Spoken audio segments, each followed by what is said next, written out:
তো আবারও আমি চলে এসেছি গরম গরম চপ খেতে। কোথায় জিজ্ঞাসা করবো না কথা, এটা হলো গোবিন্দপাড়া। তো বন্ধু আমার হাসছে, ঠিক আছে, তো কাকু নাই দেখছি, ঠিক আছে, কাকিমাও নাই। তো একে বলছি বন্ধু চল মুড়ি লাগা। তো দোকানটা দেখো কত মেনটেন করে রেখেছে, পুরো ক্লিন, ঠিক আছে, পুরো পরিষ্কার করা, ঠিক আছে, পরিষ্কারই থাকে দোকানটা। তো এই যে আমার ভাই চলে এসছে, আমরা একটু কাজে গেছিলাম ওর স্কুলের কাজে, ঠিক আছে, ওর ভর্তির ব্যাপারে একটু কথা বলতে স্যারের সাথে। দেন কাজটা হয়ে গেল।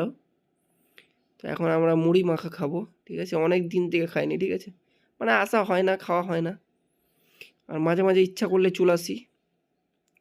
তো ওই টাইমটা হয় রাত্রের দিকে, এই যে দিনে আসা আর হয় না।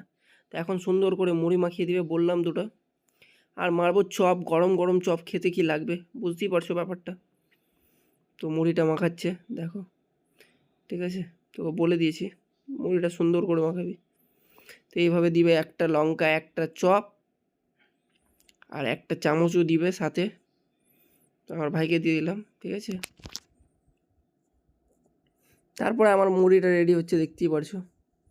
তো এখানে কী কী গেল, পেঁয়াজ গেল, চানাচুর গেল, তারপরে কি বলে এগুলাকে জানি না অতটা, আলুর মশলা গেল, ছোলা গেল, চানা গেল, এগুলাই। অত শত বলতে পারবো না ভাই, আমি বুঝতেই পারছি না কী কী বকছে এই, ঠিক আছে, কিন্তু মুড়ি সেই লেভেলের মাখাই, এসে একবার হলেও খেয়ে যাও, ঠিক আছে, সেই লেভেলের মুড়ি মাখাই।